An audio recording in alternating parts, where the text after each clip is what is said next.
find this interesting. Hello and welcome to a slightly sleepy rock paper shotgun. Matthew just got back from Canada where he attended Tennocon, the annual Warframe convention. He quizzed the brains behind Warframe to learn about the upcoming Warframe Empyrean update, the one that adds Railjack spaceships as well as the new Squad Link co-op system, a graphics update and a terrifying enemy type. This video reveals exclusive new info you didn't hear in the live presentation. We'll explain how hijacking can go wrong, how Sea of Thieves influence cannons, why an enemy will be specific to you, and much more. Matthew's got a sore throat, so I'm doing the voiceover. You'll also be hearing audio direct from Steve Sinclair, Warframe's creative director. Apologies if he sounds a bit echoey, it's the room, not him. Before we go on, a quick thanks to Logitech G and the G432 7.1 surround sound gaming headset for sponsoring this video. To check out the tech behind the G432, click the link in the description. Now, to Empyrean. Before showing us an Empyrean demo behind closed doors, Steve Sinclair tells us that this is not a f***ing expansion. He sees it as a connection, the ability to link existing ideas rather than simply creating a new chunk of adventure to be experienced in a self-contained area. Although there's also one of those coming in the shape of the Liguori paradox. It's why he renamed the update from Railjack, as it was called at last year's Tennocon, to Empyrean. He wants the name change to convey that while yes you have a spaceship and it is cool, the spaceship is important to more aspects of the game and is going to connect more aspects of the game. And that really kicks in with Squad Link. It's time. Contact the surface and engage the disruptor field. Squad Link is the impressive co-op mission system that pairs up two squads in two different places with a shared story. The example at Tennocon saw an enemy ship in a Railjack level protected with a shield generated from the planet surface. And thanks to Squad Link, a team on the surface could answer the call for help and take down that shield. You've now got people fighting on the ground and people fighting in space. As Steve enthusiastically put it, holy shit, there's the support shield. This is motherfucking Battle of Endor! And he's not wrong. What the demo maybe doesn't explain is how flexible the system is. It's not limited to helping out Railjacks. In our interview, Steve says the stage demo originally had a second example where a squad would be on another planet and would send a request to the boarding party landing on a space galleon. Then the people on the galleon would have to upload a schematic to help the planet team finish their mission. Warframe lead producer Dave Kuderka offers more examples. If that Railjack team with the shield bubble had their call picked up by a team in a place with no obvious shield generator dish, like a Grineer ship for example, then it would create a new context-sensitive objective. It could be a console in a Grineer shipyard. If a team on Plains of Eidolon asks for help, it may require a Railjack team to shoot down a satellite. He also says it's not always one team trying to cancel out a negative debuff. The Squad Link might be about buffing a team by achieving a task somewhere else in the origin system. He likens it to an Uber driver, answering calls from anywhere at any time. He says they might introduce a rep system for how much players are answering calls, though I don't know if this is serious or just riffing on the Uber driver joke. You'll certainly get rewards for joining squad links, but it would be cool if there was a more long-term reward. So what about the Railjacks? When do they come into play?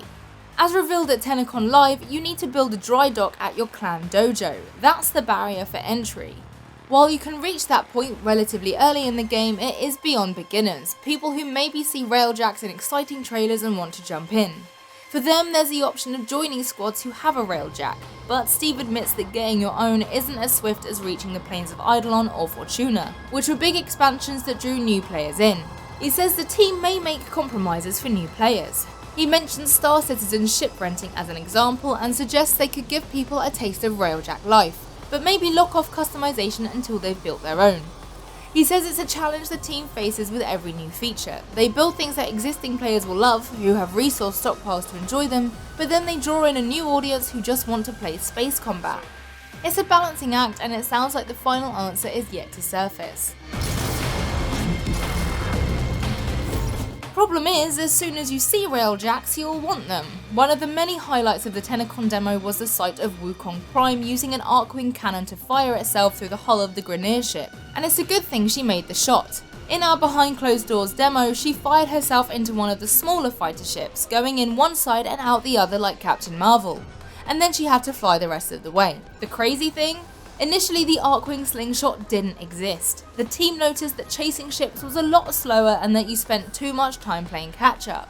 It was actually Sea of Thieves and the ability to load pirates into cannons and fire them through the air at rival ships that gave them the idea to turn Warframes into human bunker busters. Now we just need digital extremes to add grog and the projectile vomiting that follows. One of the big questions that has hung over Railjacks is where these ships were going to explore. Introduced last year landing on Fortuna, before heading to space there was a hint of open world space travel. In Empyrean it's simpler than that. The Railjack has its own star chart with locations to visit, including the new Heliosphere region.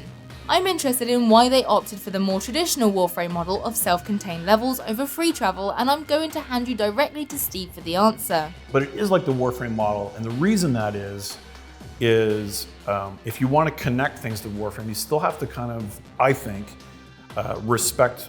There's an interesting part of Warframe is you jump in, you play a session, and you get a mission complete. It might be 5 minutes, 10, 15. It isn't like sit down and get your VR headset on and play Elite Dangerous for like 6 hours straight. So we still are kind of warping around to these areas of interest. Even if you look at the gameplay, you can see we're trying to make space a Warframey kind of thing. There's lots of weird powers that the ship is using and stuff like that. We're not kind of trying to do it's the Starfield. And you're playing a flight sim. It's way more Robotech and way less flight sim. In the context of wider Warframe, it makes perfect sense to split it like this. And even if it is bittier than some might have hoped, there are other ways it encourages longer space adventures, as we'll explain in a moment. During Tennocon Live, you saw ship customization. You can change the pilot gunner, the side guns, the ordnance, that's your missiles for those that don't speak military, and countermeasures, which are the things like decoy flares for distracting incoming ordnance, which is again missiles, in case you missed it the first time. You also have power modules, which act like Warframe abilities, the ability to pull ships together or a blackout pulse. Steve says swapping these makes the Railjack a kind of meta Warframe, where you mix and match abilities.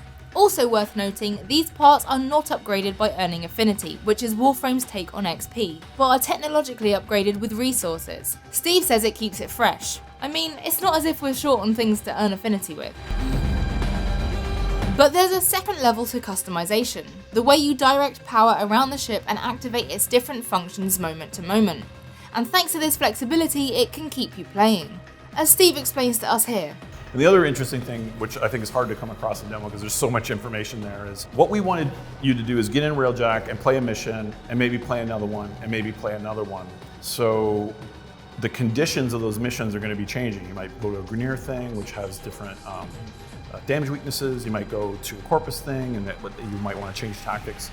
So instead of how Warframe works now is you slot all your mods into your Excalibur and off you go permanently, because that's your capacity for the mods. You only get so many. With Railjack, what you do is for me, again, I can't hide my influences. It's more like FTL. You have a lot of things at your disposal. They all compete for energy. So as the situations change, you turn off those kind of quote unquote mods to react to the situation. Oh, we're gonna board? Let's turn off the guns and put the cloaking thing on, right? So it's sort of those kind of moments, rather than saying, go back to base, respec for a cloaking mission and come back. So it feels different. Yeah, so that's kind of how that works. Listening to that, you may be wondering who gets to make the calls about power management. Is there actually a captain? The simple answer is no. When you climb aboard a Railjack, there is no formal captain. If you're playing in a squad, whose Railjack is everyone going to see on screen? Again, it's a simple answer.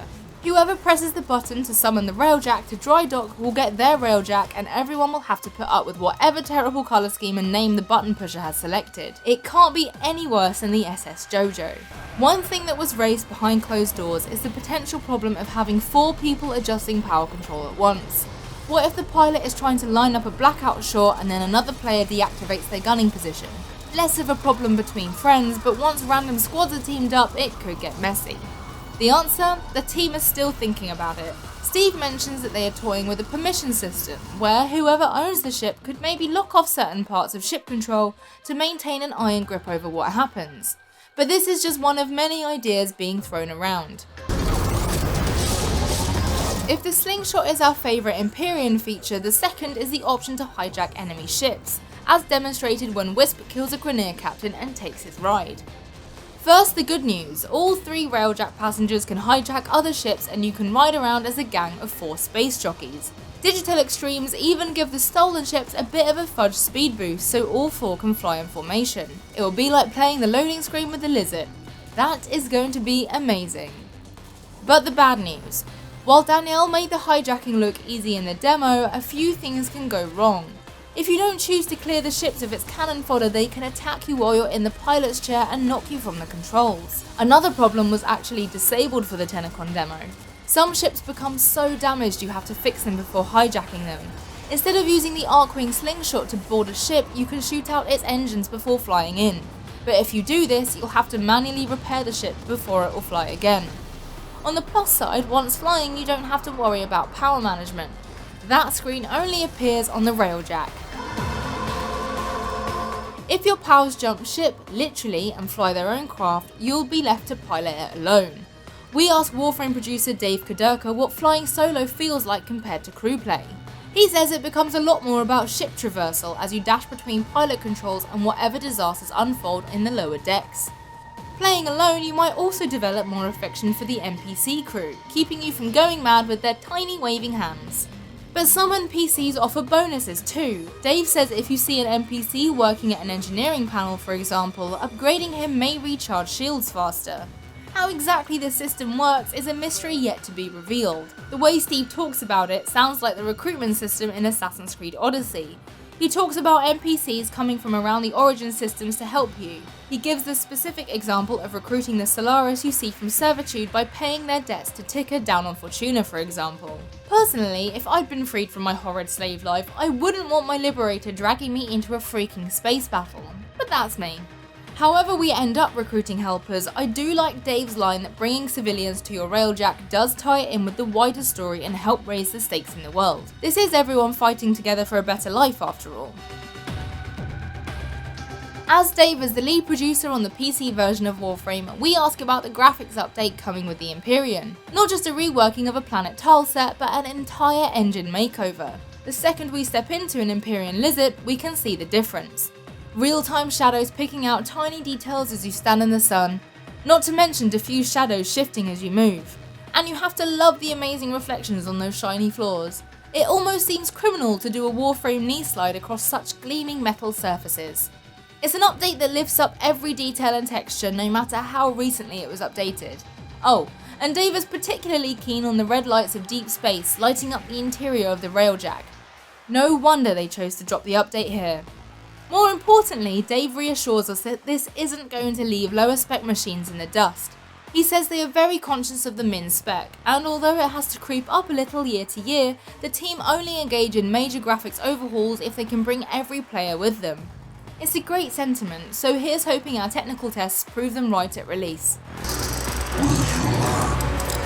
I'm immortal, just like you.